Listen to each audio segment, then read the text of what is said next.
ওম শান্তি। 15ই জুন 2024 প্রাতমূল্যে বাগদাদা মধুবন। মিষ্টি বাচ্চারা, মায়াজিত হওয়ার জন্য গাফিলতি করা ছাড়ো। দুঃখ দেওয়ার দুঃখ নেওয়া, এটাই হলো অত্যন্ত বড় গাফিলতি।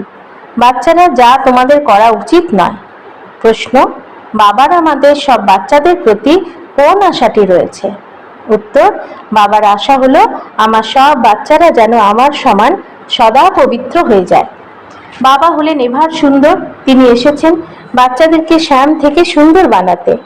মায়া কালো বানায় আর বাবা সুন্দর বানায়। লক্ষ্মী নারায়ণ হলো সুন্দর, তাই কালো পতিত মনুষ্য গিয়ে তাদের মহিমা কীর্তন করে আর নিজেকে অতি নীচ মনে করে। বাবার শ্রীমত এখনই পাওয়া যায় যে মিষ্টি বাচ্চারা, এখন গৌর শতপ্রধান হওয়ার পুরুষার্থ করো। ওম শান্তি। বাবা কি করছেন আর বাচ্চারা কি করছে? বাবাও জানেন আর বাচ্চারাও জানে যে আমাদের আত্মা যা তমপ্রধান হয়ে গেছে তাকে শতপ্রধান বানাতে হবে, যাকে গোল্ডেন এজেড বলা হয়। বাবা তো আত্মাদের দেখেন, আত্মাই মনে করে আমার আত্মা কালো হয়ে গেছে। আত্মার কারণে শরীরও কালো হয়ে যায়। লক্ষ্মী নারায়ণের মন্দিরে যায়। পূর্বে তো এতটুকুও জ্ঞান ছিল না। তারা দেখতো যে এনারা তো সর্বগুণ সম্পন্ন, গৌর বর্ণের, আর আমরা তো কালো ভূত বিকারী, কিন্তু জ্ঞান ছিল না। এখন লক্ষ্মী নারায়ণের মন্দিরে যখন যাবে তখন বুঝতে পারবে যে পূর্বে আমরা সর্বগুণ সম্পন্ন ছিলাম, এখন কালো পতিত হয়ে গেছি। তাদের সম্মুখে গিয়ে বলে যে আমরা কালো বিকারী পাপী। যখন বিবাহ করে তখন প্রথমে লক্ষ্মী নারায়ণের মন্দিরে নিয়ে যায়। দুজনেই প্রথমে নির্বিকারী থাকে, পরে বিকারী হয়ে যায়। তাই নির্বিকারী দেবতাদের সম্মুখে গিয়ে নিজেকে বিকারী পতিত বলে। বিবাহের পূর্বে এমন কথা বলবে না। বিকারে যখন যায় তখন মন্দিরে গিয়ে আবার তাদের মহিমা করে। আজকাল তো লক্ষ্মী নারায়ণের মন্দিরে, শিব মন্দিরেও বিবাহ সম্পন্ন হয়। অপবিত্র হওয়ার জন্য গাঁটছড়া বেঁধে দেয়, আর এখন তোমরা সুন্দর হওয়ার জন্য পবিত্রতার গাঁটছড়া বাঁধো। তাই সুন্দর যিনি বানান সেই শিব বাবাকে স্মরণ করো। তোমরা জানো এই রথের ভ্রুকুটির মধ্যভাগে শিব বাবা আছেন, তিনি সদা পবিত্র। তার এটাই আশা যে বাচ্চারাও যেন পবিত্র সুন্দর হয়ে যায়। মামেকম স্মরণ করে পবিত্র হয়ে যাও। আত্মাকেই তার পিতাকে স্মরণ করতে হবে। বাবাও বাচ্চাদের দেখে উৎফুল্ল হয়ে যান। বাচ্চারা, তোমরাও বাবাকে দেখে বোঝো যে এমনই পবিত্র হতে হবে, তবে আমরা আবার লক্ষ্মী নারায়ণ হব। বাচ্চারা, এই এম অবজেক্ট অতি সচেতনভাবে স্মরণ করতে হবে। এমন নয় যে ব্যাস বাবার কাছে এসে গেছি, পুনরায় লৌকিকে এলে নিজের কাজ কর্ম ইত্যাদিতেই ব্যস্ত হয়ে যাও। তাই বাবা এখানে সম্মুখে বসে বাচ্চাদের বোঝান। ভ্রুকুটির মধ্যভাগে আত্মা থাকে, অকাল আত্মার এগুলো সিংহাসন। যে আত্মারা আমার বাচ্চা, তারা এই আসনে বিরাজমান। আত্মা স্বয়ং তমপ্রধান হলে তখন আসনও তমপ্রধান হয়ে যায়। এগুলো ভালোভাবে বোঝার মতো বিষয়। লক্ষ্মী নারায়ণের মতো এমন হওয়া কোনো মাসির বাড়ি যাওয়ার মতো এত সহজ ব্যাপার নয়। এখন তোমরা বোঝো যে আমরা এখন এমন হচ্ছি। আত্মা পবিত্র হয়েই যাবে, পুনরায় দেবী দেবতা বলা হবে। আমরা স্বর্গের এমন মালিক হয়ে যাই, কিন্তু মায়া এমন যে ভুলিয়ে দেয়। অনেকেই এখান থেকে শুনে যখন বাইরে যায় তখন আবার ভুলে যায়। তাই বাবা ভালোভাবে পরিপক্ক করায়। নিজেকে দেখতে হবে দেবতাদের যত গুণ রয়েছে শ্রীমত অনুসারে চলে আমরা কি ধারণ করেছি। চিত্রও সামনে রয়েছে। তোমরা জানো আমাদের এমন হতে হবে, বাবাই বানাবেন। অন্য কেউই মনুষ্য থেকে দেবতা বানাতে পারে না, একমাত্র বাবাই বানাবেন। গাওয়াও হয় মনুষ্য থেকে দেবতা বানাতে ভগবানের সময় লাগে না। তোমাদের মধ্যেও আবার নম্বরের ক্রমানুসারে জেনে থাকে। এইসব কথা ভক্তরা জানে না। যতক্ষণ পর্যন্ত ভগবানের শ্রীমত না নেবে ততক্ষণ পর্যন্ত কিছুই বুঝতে পারবে না। বাচ্চারা, তোমরা এখন শ্রীমত নিচ্ছ, একথা বুদ্ধিতে ভালোভাবে রাখো যে আমরা শিব বাবার মতানুসারে বাবাকেই স্মরণ করতে করতে এমন হয়ে যাচ্ছি। স্মরণের দ্বারাই পাপ ভস্মীভূত হবে, এছাড়া আর কোনো উপায় নেই। লক্ষ্মী নারায়ণ তো সুন্দর, তাই না? মন্দিরে তো শ্যাম বর্ণের বানিয়ে রেখেছে। রঘুনাথ মন্দিরে রামকে কালো বানানো হয়েছে কেন? কেউ জানে না। এ অতি সামান্য বিষয়। রাম হলো ত্রেতা যুগের, সামান্য পার্থক্য তো রয়ে যায়, দুই কলা কমে যায়, তাই না? বাবা বোঝান, শুরুতে ইনি ছিলেন শতপ্রধান, অতি সুন্দর, প্রজারাও শতপ্রধান হয়ে যায়, কিন্তু শাস্তি ভোগ করে হয়। যত বেশি সাজা ততই পদ প্রাপ্তি কম হয়ে যায়। পরিশ্রম না করলে পাপ স্খলন হয় না, পদও কম হয়ে যায়। বাবা তো পরিষ্কার করে বোঝান, তোমরা এখানে এসে বসেছ গৌড় হওয়ার জন্য, কিন্তু মায়া অতি বড় শত্রু, যে কালো করে দিয়েছে। মায়া যখন দেখে এমন সুন্দর বানান যিনি, তিনি এসেছেন, তখন মায়াও মোকাবিলা করে।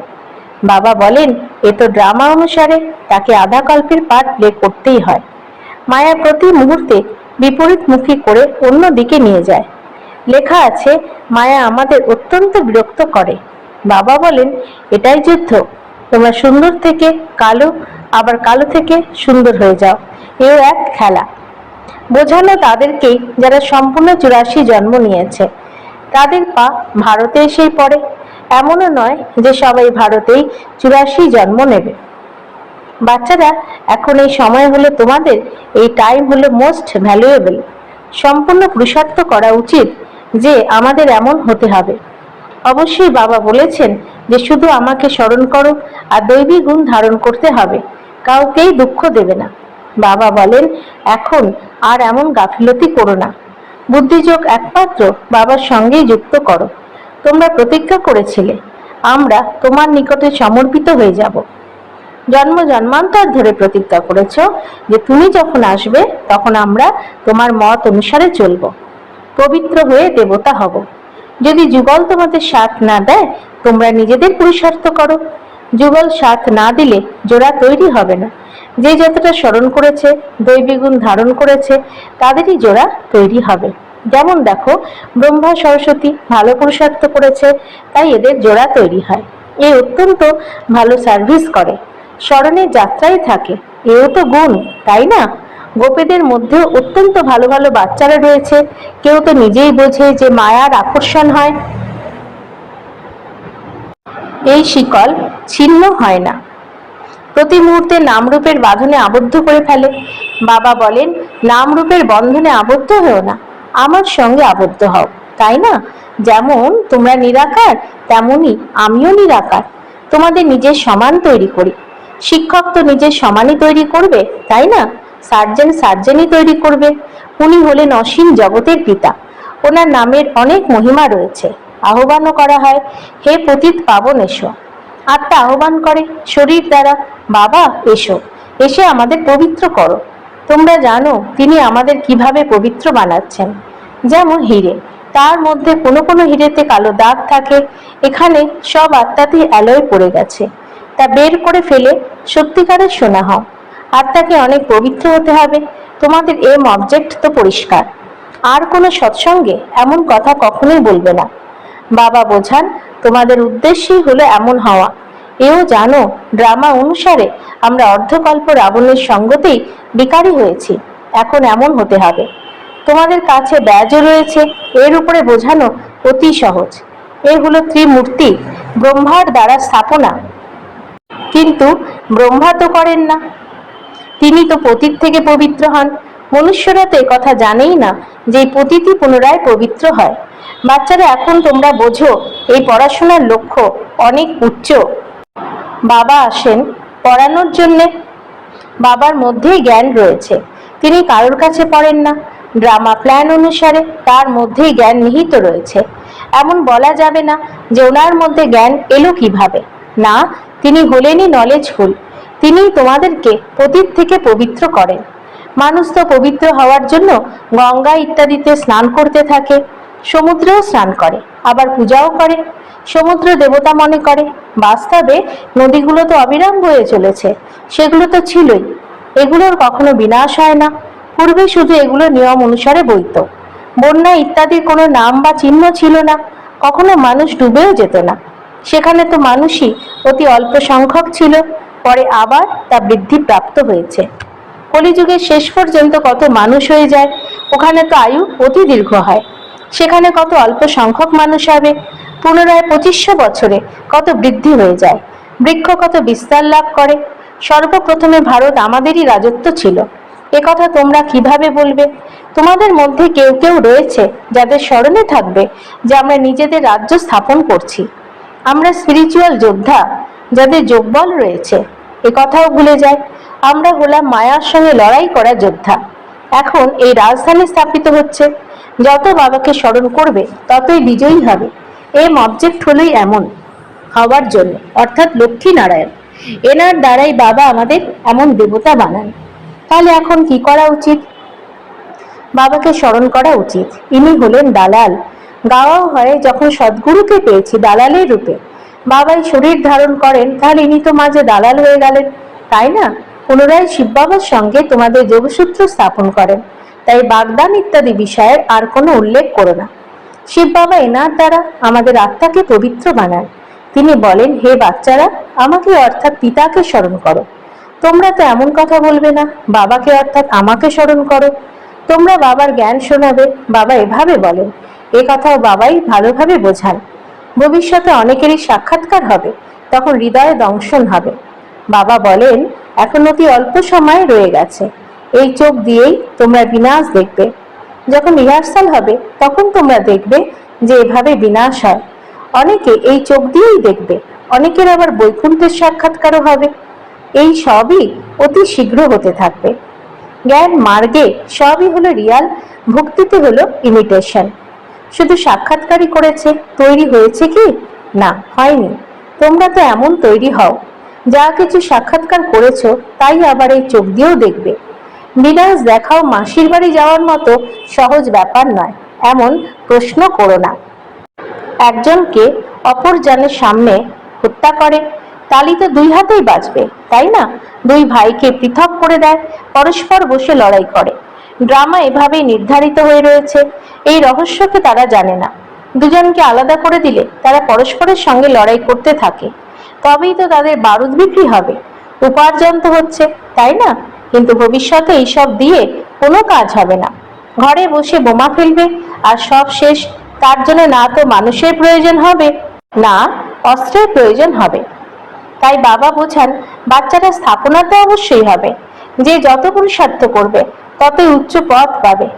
অনেকে বোঝান যে ভগবান বলেন যে বাচ্চারা কাম কাটারির প্রয়োগ করো না, কাম বিকারের উপরে বিজয় লাভ করে জগৎ জিত হতে হবে। সবশেষে অবশ্যই কারোর না কারোর তীর লাগবে। আচ্ছা, মিষ্টি মিষ্টি হারানিধি বাচ্চাদের প্রতি মাতা পিতা বাপদাদার স্মরণীয় স্নেহ সমান আর সুপ্রভাত। আত্মাদের পিতা তার আত্মারূপী বাচ্চাদেরকে জানাচ্ছেন নমস্কার। আমাদেরও বাপদাদাকে ধন্যবাদ, নমস্কার। ধারণার জন্য মুখ্য সার। 1. এ অতি মূল্যবান সময়। এই সময় পুরুষার্থ করে বাবার উপর সম্পূর্ণ সমর্পিত হতে হবে। দৈবিক গুণ ধারণ করতে হবে, কোনো প্রকারের গাফিলতি যেন না করা হয়। এক পিতার মতেই চলতে হবে। 2. লক্ষ্য বস্তুকে সামনে রেখে অত্যন্ত সচেতন হয়ে চলতে হবে। আত্মাকে শতপ্রধান পবিত্র বানানোর জন্য পরিশ্রম করতে হবে। ভিতরে যা কিছু দাগ রয়েছে সেগুলোকে পরীক্ষা করে বের করে দিতে হবে। বরদান, ব্রাহ্মণ জীবনে প্রতিটি সেকেন্ড সুখময় স্থিতি অনুভব করানো, সম্পূর্ণ পবিত্র আত্মা ভব। পবিত্রতাকেই সুখ শান্তির জননী বলা হয়ে থাকে। যে কোনো প্রকারের অপবিত্রতা দুঃখ অশান্তির অনুভব করায়। ব্রাহ্মণ জীবন অর্থাৎ প্রতিটি সেকেন্ডে সুখময় স্থিতির অনুভব। যদি দুঃখের ঘনঘটাও হয়, কিন্তু যেখানে পবিত্রতার শক্তি আছে সেখানে দুঃখের অনুভব হতে পারে না। পবিত্র আত্মারা মাস্টার সুখকর্তা হয়ে দুঃখকে আত্মিক সুখের বায়ুমণ্ডলে পরিবর্তন করে দেয়। স্লোগান, সাধনগুলির প্রয়োগ করেও সাধনাকে বৃদ্ধি করাই হলো অসীম জগতের বৈরাগ্য বৃত্তি। ওম শান্তি।